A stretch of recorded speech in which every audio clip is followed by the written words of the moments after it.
বাংলাদেশের তারকা ক্রিকেটার সাকিব আল হাসান সহ 15 জনের দেশ ত্যাগে নিষেধাজ্ঞা জারি করেছে আদালত। দুর্নীতি দমন কমিশনের আবেদনের প্রেক্ষিতে সোমবার 16 জুন ঢাকার মহানগর দায়রা জজ মোহাম্মদ জাকির হোসেন গালিব এই আদেশ দেন।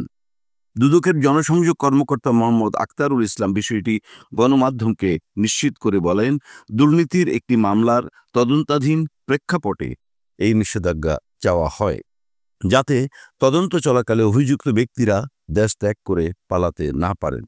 নিষেধাজ্ঞা দেওয়া অন্যরা হলেন সমবায় অধিদপ্তরের উপনিবন্ধক মোহাম্মদ আবুল খায়ের, কাজী সাদিয়া হাসান, আবুল কালাম মাতবর, কণিকা আফরোজ, মোহাম্মদ বাশার, সাজেদ মাতবর, আলিয়া বেগম, কাজী ফুয়াদ হাসান, কাজী ফরিদ হাসান, শিশির আক্তার, জাবেদ এ মতিন, মোহাম্মদ জাহেদ কামাল ও হুমায়ুন কবির এবং তানবীর নিজাম। এদিকে যাদের বিরুদ্ধে নিষেধাজ্ঞা জারি করা হয়েছে তাদের মধ্যে সাকিব আল হাসান বর্তমানে যুক্তরাষ্ট্রে অবস্থান করছেন। জানা গেছে 2024 সালের 5 আগস্ট ছাত্র ও সাধারণ জনতার তীব্র গণ আন্দোলনের মুখে আওয়ামী লীগ সরকারের পতনের পর তিনি আর দেশে ফেরেননি।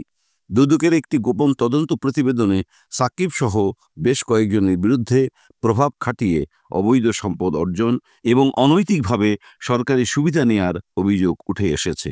এসব অভিযোগের ভিত্তিতেই এই নিষেধাজ্ঞার আবেদন করে সংস্থাটি।